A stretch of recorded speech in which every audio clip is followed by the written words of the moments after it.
Je pense des compétences de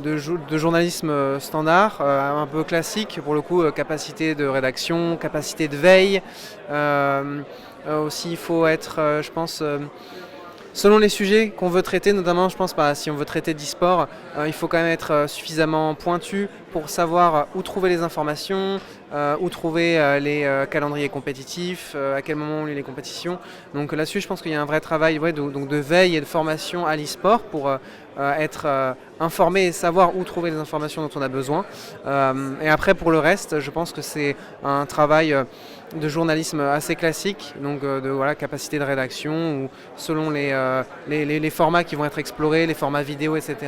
Donc être capable de comprendre ces formats, de comprendre les clés, les codes de ce qui marche par rapport à l'audimat qu'on veut toucher.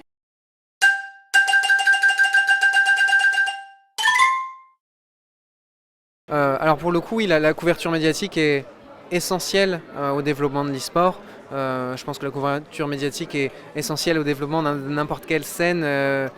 qu'elle puisse être artistique, compétitive ou autre. Donc ça échappe pas évidemment à l'e-sport, parce que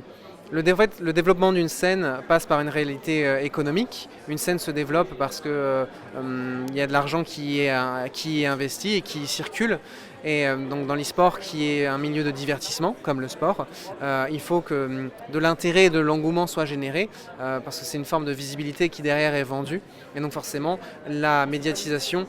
participe à cet événement, enfin à cet effet-là de développement de la scène, de développement du rayonnement et de la visibilité que ça va pouvoir apporter à la scène compétitive, et donc derrière à sa monétisation, et donc du coup au fait que ça puisse aller de l'avant.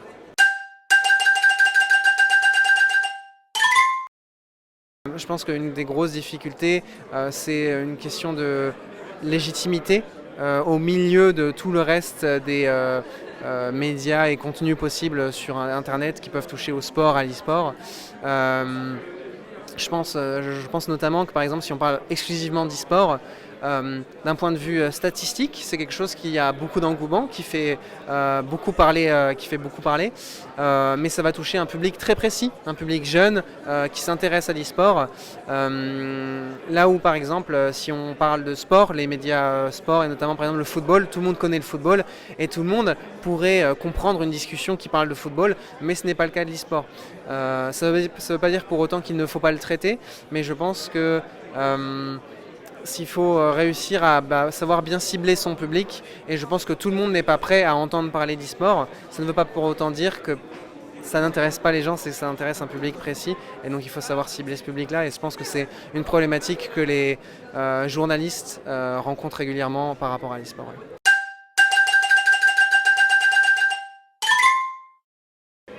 Je pense que pour une majorité des métiers qui touchent à l'e-sport, ça passe en effet par, en tout cas pour l'instant, une vraie thématique de passion. Simplement s'il y a trop peu de formations viables aujourd'hui à disposition pour se spécialiser dans l'e-sport. Donc souvent